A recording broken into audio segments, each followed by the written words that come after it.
பார்த்தீங்களா? இந்த மாதிரி கொஞ்சம் ஆறின பின்னாடி உதிரி ஆகிடும். சூப்பராக இருக்கும். சாப்பிட்டு பார்க்கலாங்களா? கொஞ்சம்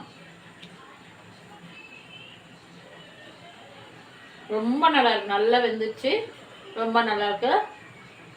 இந்த கொழா புட்டு இல்லாதவங்க இட்லி குண்டானில் துணி போட்டு நம்ம எப்பயும் சாதா புட்டு செய்வோம் இல்லைங்களா? அரிசி புட்டு, கேழ்வரகு புட்டு, கம்பு புட்டுன்னு அது மாதிரி அந்த துணியில் வச்சு துணி மேலே போட்டு வச்சு ஒரு 10 நிமிஷம் வேக விட்டும் செய்யலாம். நீங்கள் இந்த கொழா புட்டுலேயே செய்யணும்னு இல்லை. இது குழந்தைங்களுக்கு கொடுத்தா சூப்பராக சாப்பிடுவாங்க. பாருங்கள்,